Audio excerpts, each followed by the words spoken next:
जब भी ओपीडी में फीवर के पेशेंट देखो तो ये क्लिनिकल कोरिलेशन कभी मिस मत करना। पहला, यदि फीवर के साथ कफ हो तो हमें रेस्पिरेटरी इन्फेक्शन सोचना है।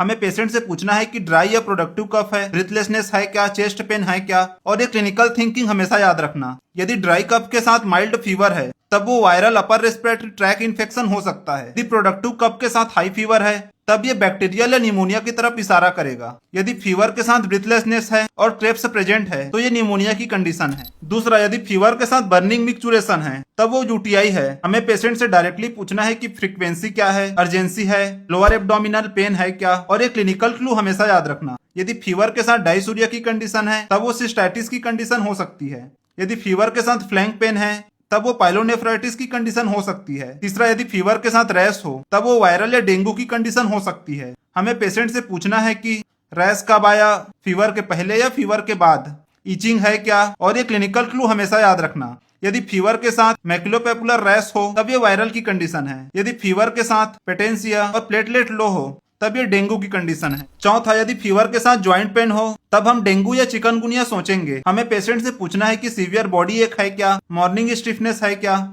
और एक क्लिनिकल क्लू हमेशा याद रखना। यदि सीवियर माइलेजिया के साथ रेट्रोऑर्बिटल पेन हो तब ये डेंगू की कंडीशन में होती है। यदि सीवियर ज्वाइंट स्टिफनेस है तो ये चिकनगुनिया की कंडीशन में होता है। पांचवा, यदि फीवर 7 दिन से ज्यादा हो तब हम क्रोनिक इन्फेक्शन सोचेंगे। तब हमें पेशेंट से डायरेक्टली पूछना है कि वेट लॉस हुआ है क्या, नाइट स्वेट्स, एपेटाइट लॉस है क्या, और ये क्लिनिकल क्लू हमेशा याद रखना। यदि लो ग्रेड फीवर के साथ वेट लॉस की हिस्ट्री है तो ये टीबी की कंडीशन में होती है। यदि स्टेप लैडर फीवर है तो ये टाइफाइड की कंडीशन है, क्योंकि परसिस्टेंट इन्फेक्शन के कारण सिस्टेमिक डिजीज होने का चांस होता है। छठवा, यदि फीवर के साथ हेडेक है विथ वोमिटिंग है तब हम मेनिंजाइटिस सोचेंगे। और इसका मोस्ट इंपॉर्टेंट क्लिनिकल क्लू हमेशा याद रखना, नेक स्टिफनेस एंड फोटोफोबिया की कंडीशन भी हो सकती है। ये सीएनएस इन्फेक्शन एंड इमरजेंसी की कंडीशन है। सातवां, यदि फीवर के साथ एब्डोमिनल पेन हो तब हम टाइफाइड, अपेंडिसाइटिस या जीआई इन्फेक्शन सोचेंगे। और ये क्लिनिकल क्लू हमेशा याद रखना। यदि राइट लोअर एब्डोमिन पेन हो तो ये अपेंडिसाइटिस हो सकती है। यदि डिफ्यूज पेन हो विथ फीवर तो ये इन्फेक्शन की कंडीशन होती है। आठवां, यदि फीवर के साथ ब्रीथलेसनेस हो तब हम न्यूमोनिया, कोविड या कार्डियक कॉज सोच सकते हैं। इसमें इंपॉर्टेंट क्लिनिकल क्लू होता है SpO2 लोअर साइड होना